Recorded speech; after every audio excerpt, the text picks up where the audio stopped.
Hello, people are arriving already in the StreamYard studio. This is Tea with the Druid with Penny Billington without the usual wonderful druidic introduction.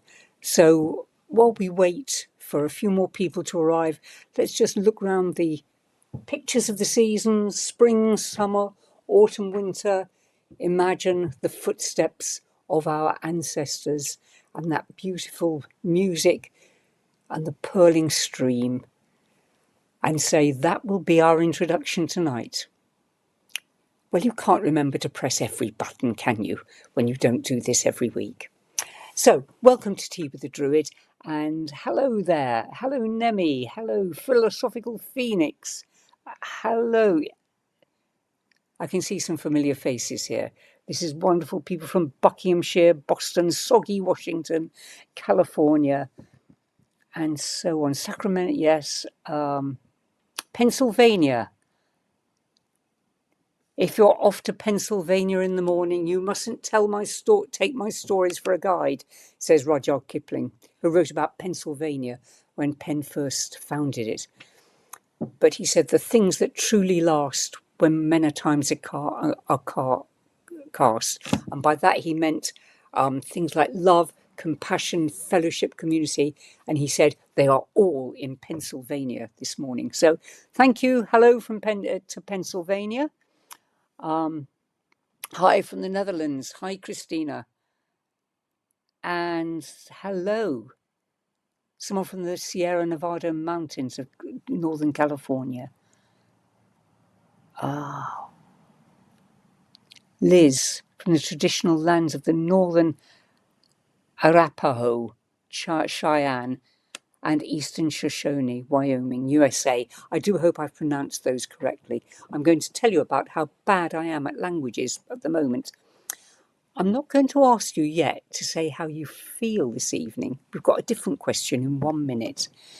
Hello from Belgium, from Central Carolina, Chichester over in West Sussex, Baton Rouge, I was going to say California, Louisiana. Hello from Finland, Aberdeenshire, Eire, all over the world, Slovakia, Buffalo, Bromley in Kent. This is wonderful. Norfolk, I see. Norfolk just floating by, and Ottawa and Arkansas. Welcome to everyone. It was rather like this at the OBOD gathering at the weekend when Ema stood up and said, where have the Druids come from? And she named most of the countries in the world.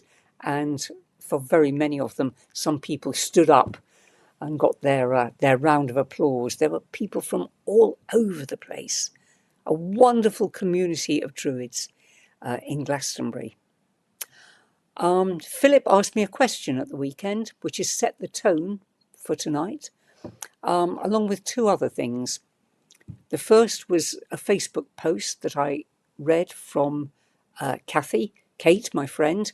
And the third thing was struggling with the technology a bit this evening. So we'll just say, oh, Glossop, Derbyshire, wonderful. And I see Prince Edward Island, where even I am not afraid to drive on the wrong side of the road because there are so few cars. We love Prince Edward Island. Hi from Birmingham, UK. That's lovely. Now, this is what I read on the internet, and it's by Kurt Vonnegut.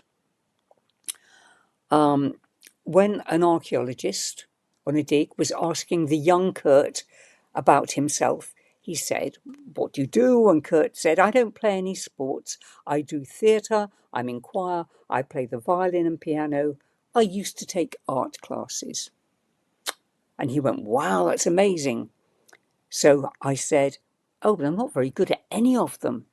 And that's rather the theme this evening. He said something then which I, the young Kurt, will never forget. I don't think being good at things is the point of doing them. I think you've got all these wonderful experiences with different skills, and all that teaches you things and makes you an interesting person, no matter how well you do them.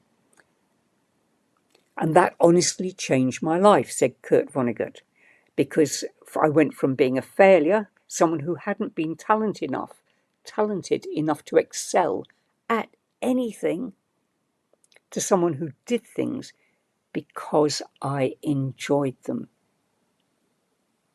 So tonight is about doing things you enjoy, whether you do them well or badly.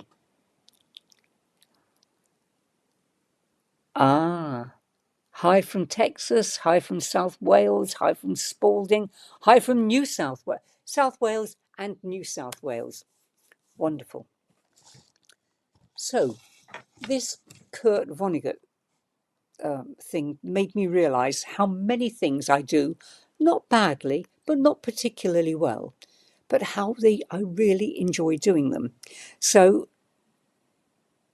there was an Eisteddfod on Saturday night. And because I'm an honorary bard, I think it's my job not to get up and perform myself, but to facilitate performance. So this year we didn't have a pop-up choir, we had a pop-up audience. I asked the whole audience to sing around.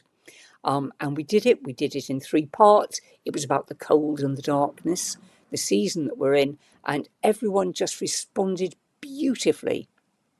And I thought, it doesn't matter that I'm not a top-notch singer. What matters is that I love doing this with people. And then I had supper with Philip, and he said, "You're still learning Welsh, aren't you?" So I immediately remembered some Welsh, and I said, "Noswaith dda, good evening. Yes, I am still learning Welsh, but I'm not very good at it. I have no facility for languages." And there's something about talking to Philip, as there is when you listen to his meditations, that makes you go a little bit deeper. And it just made me realise that something very deep inside me must want to do this a lot, to keep persisting with something I don't do that well. Now, the first year I learnt Welsh, began to learn Welsh, every lesson was an anxiety experience, a major anxiety experience. I was twice the age of most of the people in the class, so there was that expectation that I would learn more slowly, that I would be looked upon as someone that wouldn't learn quickly, that sort of thing. And when I realised how much I just really, really wanted to, with no apparent reason, I didn't need a reason, I sort of reframed it and decided that every lesson I would enjoy. And it's made the world a difference. So the question I want to ask you tonight is just think about the things you enjoy doing, even though you might be pretty average at them. Put them down if you want, something you really enjoy doing. Painting, Morris dancing. What else might you do? Baking cakes. I have baked a sponge that's flatter than a pancake before now. Still tasty, good. I enjoy baking when I'm in the mood. Oh, someone's been learning, Nemi, you've been learning Irish for ages. Not easy for me, but the other day I dreamed in Irish, says Nemi. That is a major, major step forward, isn't it? Yep. Learning Spanish, gardening, crochet, hiking, writing, spinning wool, writing poetry, all these creative things, drawing, creating 2D art in general, wonderful things. Because, Druidry particularly says, if we're not being creative, we're sort of just existing, not living. So to only be creative, if you can be a genius, if you can be the opera singer or the television star or the stadium rock drummer, we're wasting our creativity by wanting those things. We just have to get on with it. I love writing. Who's that? Stephen. I've lost you there, but I think you said you've published a novel. Haven't sold a single copy yet, Stephen. I bet it's absolutely ideal for people for Christmas. So market it for Christmas, please. 90% of the books that are bought are not bought to be read; they're bought to be given away as presents. Market your books for Christmas. Whittling wands. Yes, our friend Adrian Rook could give you lessons on that. Making friends. That is a wonderful gift, isn't it? I'm very lucky that I live in a small town. It's the tiniest city in England, actually. So it sort of gives you permission to smile at people on the street and just be the first person to say hello and see how their faces light up and they respond. Playing guitar, painting, running and lifting, wildlife photography. I love you people who say, I'm not the best. Oh, I try, I could be better. Being a pure-hearted human being, now that is something that everyone can excel at. So thank you for pointing that out to us. Wonderful. Drawing, making collage cards, painting. Here Melissa says, I love painting and I need to allow myself the time. Yep. Kathy Johnson, I just describe myself as a maker, making all sorts of different things. That thing of allowing ourselves the time is very important. We sort of feel that people who have a skill, a real talent, a gift for the world, they're entitled to take hours out for their singing practice or their drawing practice or whatever it is they do. But who are we to take time out for our little small concerns of being not that good at drawing, not that good at singing, dressmaking, but occasionally doing a wonky seam or dropping a stitch when we're doing our crochet? Well, I can tell you, we're worth just as much as the experts. Our creativity is as valuable. And therefore, it's really important that we do give ourselves the time to do it. Singing, several singing, yes. Yes, now listen to this, says Julia. It feels like everything needs to be measured in some way for it to earn its place. Many creative classes have been touched from adult education because they were for fun and not to gain a qualification. So funding has been cut. Yeah, but I think there's also true, someone pointed out in the comments earlier, that's a sort of globalized, capitalized world. And it's very difficult not to have that sink into our psyche, not to take on that zeitgeisty idea. I mean, it's taken me many years to know that I was allowed to read in the morning. Because you're not really, are you? You're meant to work in the morning, do worthy things. Then you sit down and have your own time. Now, I jolly well read whenever I want. And I mean, my mother would always read every spare minute. She came from a house where there were 3 books. And if she was seen to pick one up, she was asked why she was wasting her time and couldn't she find something to do. So there are family things that go deep. There are society things that go deep. There are all those things that tell us, stay ordinary, stay existing, stay doing the things. Well, we've all got to do them, of course, but put all your attention in those things. And I'm saying to you now, don't have judgment about how well you do things. Take the time out. And I tell you what, every person who's brilliant at drawing, singing, painting, clog dancing, or knitting, put the hours in to do it. So one way to become more satisfied with your creative life is to give it the time. I'll just see what other comments there are, and then we'll have a little meditate and take all the judgment away from ourselves. Just be in the grove as our creative selves.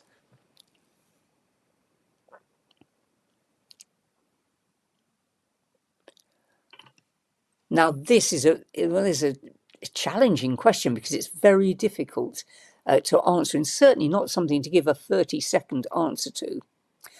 What advice can you give to those of us with so much creativity, but we're working so much to support ourselves and our families that we're too exhausted to do anything creative at the end of the day? And I think I'd be disrespecting that really important question if I tried to give you a facile answer that said, oh, just do this, this, this, and this, because I haven't got the answers. But I do know that people have to find solutions to have a creative life. And often, if they have a young family, they access their creativity with the children, set the children on the creative path around the dining table, and then take that half an hour to themselves while the children are doing something in order just to snatch back some time for creativity. And of course, the instinct there always, if the children are occupied, is to do the washing up or do the ironing. No. Stop. When the children are occupied, every single moment, use it for yourself. And then get the children to help clearing up as well. I'm not going to go into that because that's a sort of proper cup of tea conversation between two people to chat about things more deeply. But thank you for that interesting question. Playing Celtic harp, that really, really needs the time putting in. Bird watching, photographs of beautiful landscapes and writing, doing ceremony. And here's Linda. I'm a magpie in my creativity.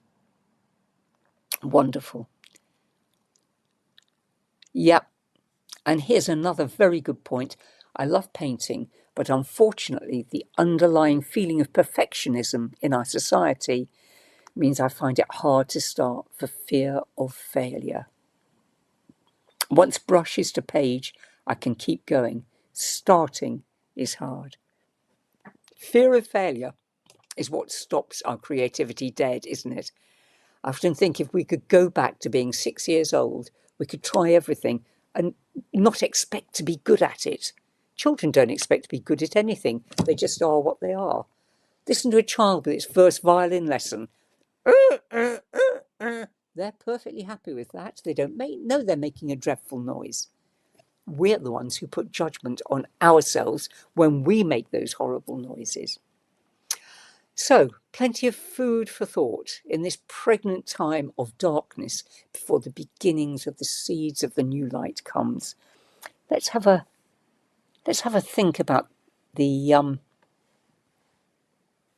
just being our creative selves, because I can tell you in this chat there's a whole interesting strand coming off about capitalism and so on that really is relevant. For the person who's exhausted by exhausted to be creative, Helen makes the point, small acts of creativity are valid too. Making a cup of herbal tea, your own incense blend, small seed cups for wild birds. It doesn't have to be big. It has to be done with love and purpose. And I would say it has to be done every day. Just a tiny little thing every day. So when you sit in bed, you can say, that's what I did. And tomorrow, there might be time for a little bit more.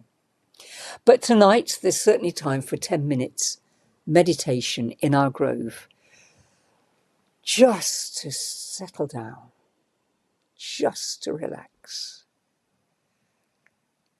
And certainly after all the excitement of the weekend and seeing a couple of hundred druids in all their white and mistletoe and ceremonial glory, it's lovely to be back on Zoom in the quiet of my own room, knowing this worldwide community is joining me. Take a breath with the earth beneath you.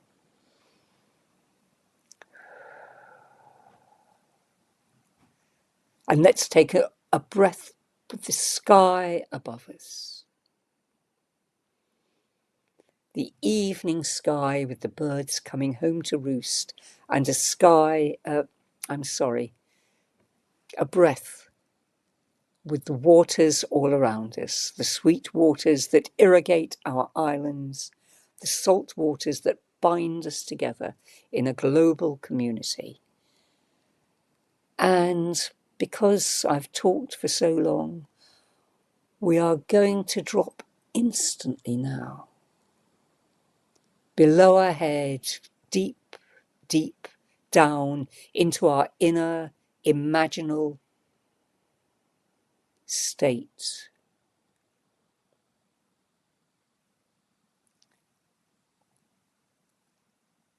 where we become aware of an inner grove that we are visiting now. We are already at the edge of this grove so that we can touch 2 trees either side. Look now, what sort of trees are they? Ask to enter the grove. Feel your feet on the ground. Feel the ground and maybe a tree root beneath your feet, maybe a carpet of leaf litter, and feel the acceptance and the welcome that the grove breathes out to you. And walk gently into the grove. And as you do, feel as if all judgment has been left behind, as if it was a heavy cloak of grown-upness, of comparison, of self-judgment or self-sabotage even. All of those wrappings have been caught by the trees that you came in by. And you walk forward lighter, stronger, straighter. No matter what your age or mobility, you are walking straight and tall into your grove and stretching your arms up to greet the upturned boughs of the trees. And lower your arms and just relax. And just know what you are full of. Your humanity. Your physical self with the blood pumping round your body. With your respiratory system, your digestive system, your muscles and your nerves, your mighty brain, and perhaps the mightier brain in your gut that controls your life. Oh, how wonderful to be a physical human being, yet be here in a spiritual way in this grove with the physicality of these trees. Look round the trees now. See a tall, graceful birch with black lace twigs. See a strong, sturdy oak tree with a thick trunk and bark. Which one is better? Neither is better. You cannot compare them. To try is a nonsense. The birch is the quintessence of birchness. The oak carries the pure essence of oakness.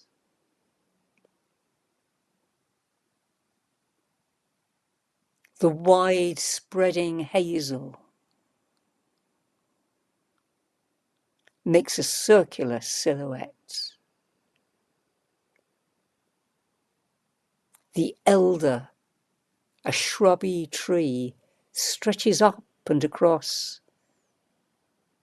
and entwined in it is the ivy. Which is best? The elder, or the ivy, or the hazel? None of them. They all have their place. We all have our place.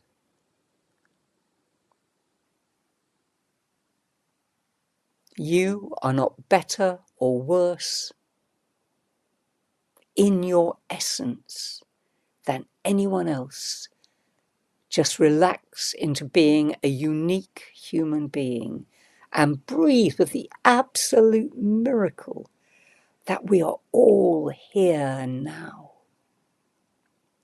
And not only here now on the earth, but here now with the ability to be in an imaginal space that feeds us and nourishes us and reminds us that we are filled with beauty and compassion and loving kindness, with energy and creativity, with joy and with sorrow as well, because that is what life is made of. Look round the grove and know that in your sorrowful times you are never alone. You can always come back here, always go into nature, always feel the love and support of the magic of the natural world.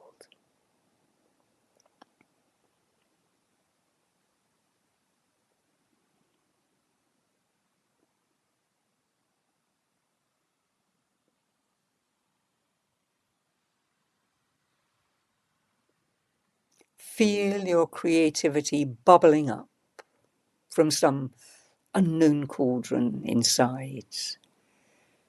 This bubble is for knitting. This is for singing. This is for praising nature in poetry, in dance, in drawing, in song. This is for cake baking. This is for homemaking. This is for child rearing. This is for loving life. Feel those bubbles making you feel light and energized, vitalized.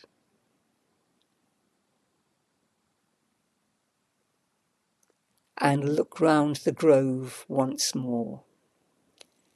As a tree grows in its treeness, so you are growing your creative humanity and your love and your laughter and your joy in the world. As we get ready to celebrate that great cosmic event, the return of the sun, to revitalize our world. Put your hands to your heart if you'd like to, and feel the wonder of your unique creative self. And then take your hands and place them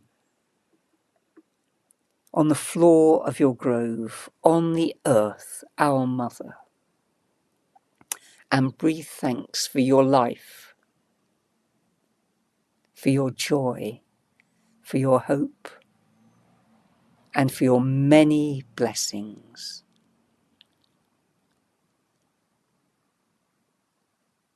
And just ask that those blessings that you feel may be extended to the whole world. And that next year, the year of the newly risen sun, will be the most magical for ourselves and the whole world.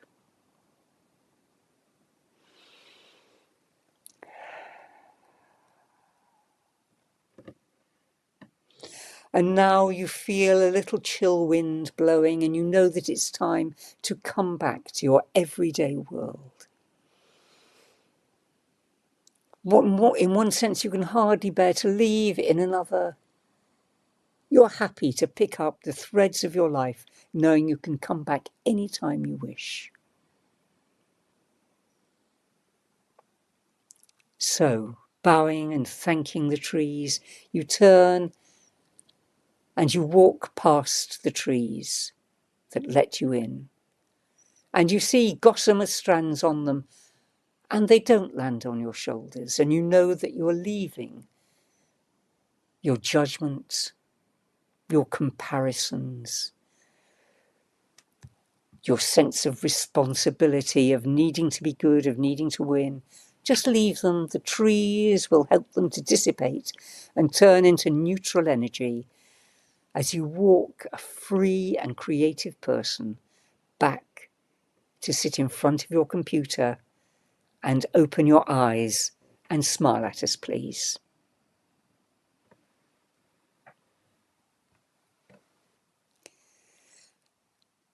So, thank you very much. I do hope everyone enjoyed that. As long as we put our hearts and souls into whatever we create, it will have a little magic within. Thank you, Nemi. I think that's a really nice thought to end on. I'm going to really enjoy reading all these comments later, because it's the act, not the output. The act. Let's go and make the best cup of tea ever. Let's eat the most perfect biscuit with it. I'm afraid I must go now. I'm going to read all this later. Thank you so much for being with me. I've really enjoyed all of this. And a special treat is reading your comments at leisure. So good night, everyone. And if you are on the hearth, I will be opening biscuits on the hearth within 5 minutes. Good night, and thank you so much for bringing your contribution to this meeting.